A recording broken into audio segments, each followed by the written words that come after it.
আসসালামু আলাইকুম বন্ধুরা, জামিরুন কিচেনে স্বাগতম। আজ আমি বুটের ডাল আর খাসির মাংস রান্না করব।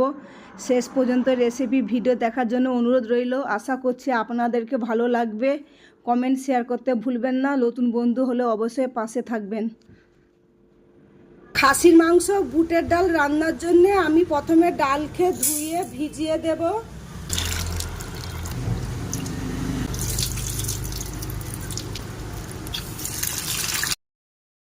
খাসির মাংস আর চর্বি নিয়েছি। মাংস আর চর্বিটাকে ভালো করে ধুয়ে নেব। চর্বি আর মাংসটাকে কুচিয়ে নেব। গ্যাস জ্বালিয়ে কড়া বসিয়ে দেব। জল দেব। খাসির মাংস আর চর্বিকে একটু ফুটিয়ে নেব। ডালের সঙ্গে ফুটাইলে খেলে খুব ভালো লাগবে। জল গরম হয়ে গেছে, মাংস দেব।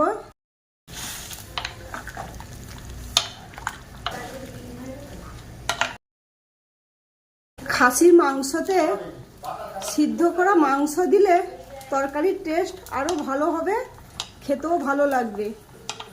সেদ্ধ হয়ে গেছে, এক ধারে রেখে দেব। কড়া গরম হয়ে গেছে, তেল দেব। তেলে ফোড়ন দেব দারুচিনি, এলাচ, লং, আর দেব কারি পাতা। কারি পাতা দিলে খাসির মাংস খেতে খুব ভালো লাগবে।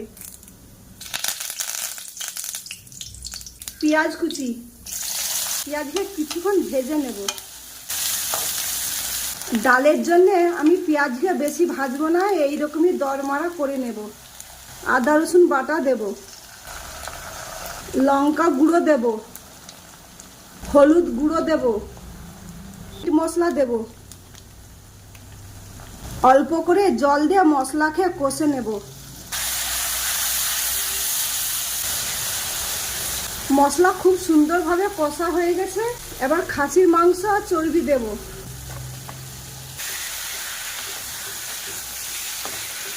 লবণ দেব। লবণ দিয়ে মাংসকে বেশ কিছুক্ষণ ধরে কষে নেব। খাসির মাংস তো একটু বেশিক্ষণ কষতে হয়। অল্প করে জল দেব।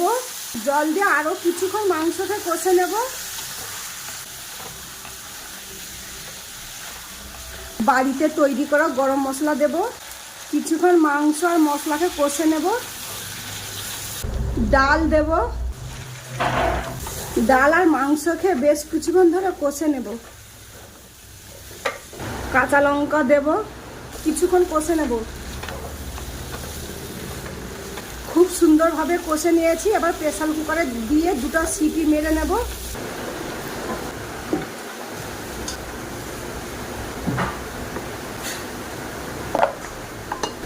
জল দেব।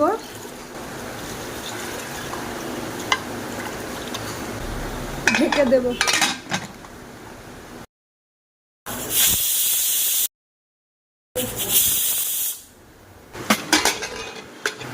গরম মশলা গুঁড়ো দেব।